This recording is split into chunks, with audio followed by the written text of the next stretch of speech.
Breaking news, Democratic Senator Alex Padilla speaking on Capitol Hill after being forcibly removed from Homeland Security Secretary Kristi Noem's press conference last week. Let's listen. Now we're seeing President Trump federalize National Guard troops and deploy them without the governor's consent. Active duty Marines now being deployed, escalating tensions in our city. And it's important to note all this without coordination with state and local law enforcement. And despite repeated requests for the justification for these extreme actions, and after months and months of little to no response from the administration on their aggressive and theatrical immigration raids, the Trump administration has done everything in their power but to provide transparency to the American people about their mission in Los Angeles. And so last week, I chose to go home to try to get answers from the administration as they are literally militarizing our city. And I want to share what I learned, I want to share what I heard, because it should shock the conscience of our country. Now, one of the first items on my schedule last Thursday was a meeting and a briefing with General Guillot, the four-star general in charge of U.S. Northern Command. Many of you know him. The briefing was scheduled at the federal building in West Los Angeles, where they're overseeing these military operations.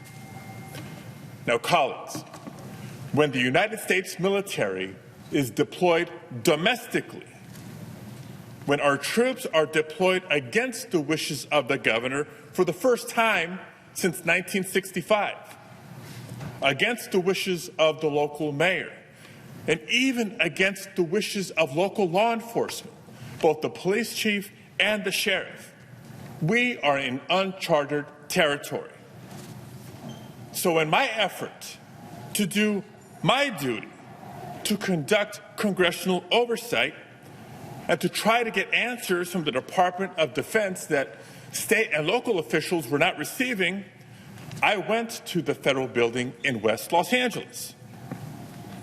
I was met at the entrance, by a National Guardsman and an FBI agent who escorted me through security screening and up to a conference room for my scheduled briefing. While waiting for my scheduled briefing with General Guillot, I learned that Homeland Security Secretary Noem was holding a press conference literally just down the hall. And that press conference was causing my briefing to be delayed. The thought occurred to me that, well, maybe I could attend this press conference and listen in. Just listen, in the hopes of hearing Secretary Noem provide some new information that could help us make sense of what was happening. I didn't just get up and go. I asked and was escorted by the National Guardsman and the FBI agent into the press conference. They opened the door for me. They accompanied me into the press briefing room. And they stood next to me as I stood there for a while, listening. And at one point, the United States Secretary of Homeland Security said that the purpose of federal law enforcement and the purpose of the United States military was to, quote, liberate Los Angeles from our governor and our mayor, to somehow liberate us from the very people that we democratically elected to lead our city and our state. Colleagues, let that fundamentally un-American mission statement sink in. That is not a mission focused on public safety. And that simply is not and cannot be the mission of federal law enforcement and the United States military.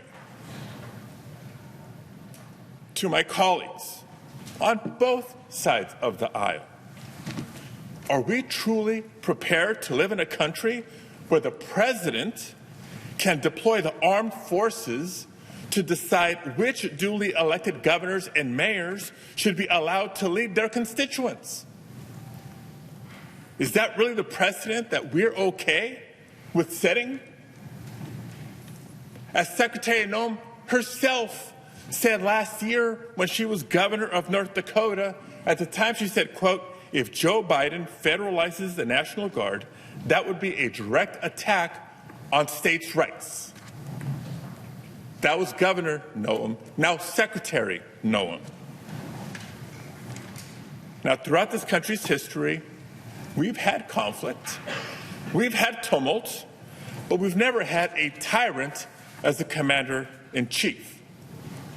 And that is not by coincidence. It's because the American people have always been willing to speak up and exercise their First Amendment right to protest, especially when our fundamental rights have been threatened. And as the proud son of immigrants from Mexico, it's that same right that I came to revere when marching through the streets with my family and my friends in 1994 in Los Angeles, protesting against the vile anti-immigrant rhetoric that was growing in California at that time. It was that year that a Republican governor was up for re-election and was down in the polls. And he turned to scapegoating immigrants to try to improve his political standing and his re-election chances. That fight is what inspired me to leave an engineering career behind and dedicate myself to trying to influence our government and our politics. So I've seen this before. California has seen this before.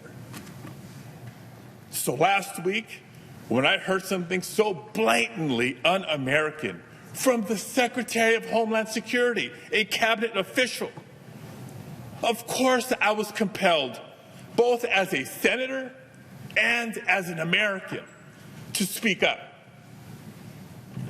But before I could even get out my question, I was physically and aggressively forced out of the room, even as I repeatedly announced I was a United States Senator and I had a question for the Secretary.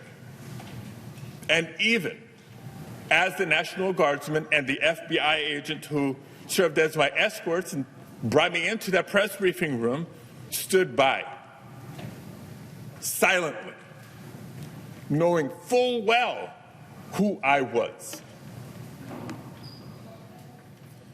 You've seen the video.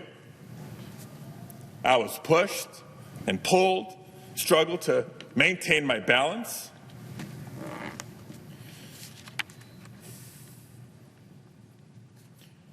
I was forced to the ground, first on my knees, and then flat on my chest. And as I was handcuffed and marched down a hallway, repeatedly asking, why am I being detained? Not once did they tell me why. I pray you never have a moment like this. But I will tell you, in that moment, a lot of questions came to my mind. First of all, where are they taking me? Because I know I'm not just being escorted out of the building.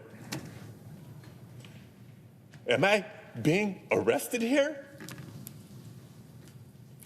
And what will a city already on edge from being militarized think when they see their United States Senator being handcuffed just for trying to ask a question?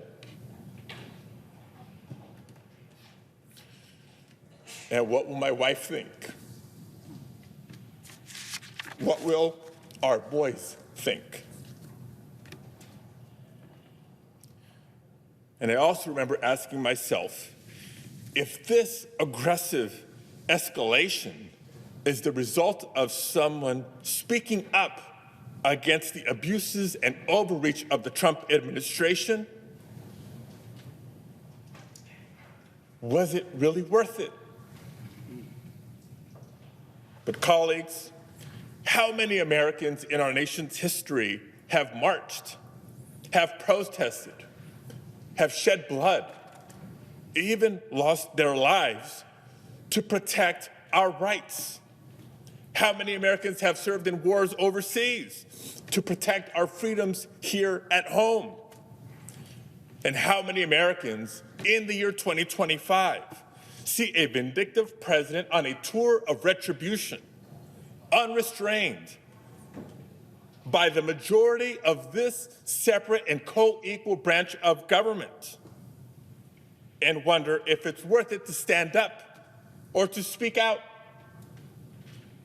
If a United States senator becomes too afraid to speak up, how can we expect any other American to do the same? And colleagues, you know me. I can't think of a person who would describe me as a flamethrower. I try to be respectful. I try to be considerate to every member of this body, regardless of our political differences. And so I do want to take a moment to thank all of my colleagues on both sides of the aisle who have reached out to share your messages of support, whether they were public messages or many in private. Trust me, they mean the world to me, and I know they mean the world to my family. But if you watched what unfolded last week and thought what happened is just about one politician and one press conference, you're missing the point. If that is what the administration is willing to do to a United States senator for having the authority to simply ask a question, imagine what they'll do to any American who dares to speak up. If what you saw happen. An emotional California Senator Alex Padilla there. Just about 45 minutes ago, he tweeted that he would be here on the floor, the Senate floor, to talk about what he calls the militarization of Los Angeles, his hometown, and his experience of being thrown to the ground and handcuffed when attempting to get answers from the administration. As you'll remember, during those protests here in Los Angeles, when DHS Secretary Kristi Noem held this press conference, the senator said he showed up to ask questions of the secretary, was saying it right there in the presence of the secretary, but you can see her detail taking him right out. And, well, you heard from the senator about what happened next. They did meet later after that, the secretary and the senator, but it's still clearly an emotional situation, as the senator says he's worried about others and how they are treated as these immigration raids continue across the country. Let's bring in our Christian Cordero here in Washington. Padilla, as we know, is the ranking member of the Senate Judiciary Immigration Subcommittee. Let's talk about his Republican colleagues who have the majority and how they're reacting to all this, Christian. Well, Kira, it'll be really interesting to see whether they react in a form of action. But we know, as far as the Republican Party overall, in reaction to this over the past week or so, it's really a mixed bag. You know, several Republicans have said that Padilla got exactly what he wanted, that he was there to put on a show. DHS Secretary Noem said that she didn't recognize him. And you heard him go into detail during this testimony about how he was escorted in by the National Guard and the FBI, how he sat there and listened to some of her speech before, or her remarks anyways, before, asking his question and approaching the podium. And then, Noem later slammed him, too, for not setting up a meeting with him. And he kind of alluded to just that it was an act of impulse, so to speak. One thing he said, though, that does echo from one of his Republican colleagues in the Senate anyways, is he said it should shock the conscience of our country. Senator Lisa Murkowski said it is shocking at every level, the video that she saw, and that it's not the America she knows. And as we monitor this, we should point out it's been calm on the streets of Los Angeles today. Fingers crossed. Christian Cordero, thank you so much.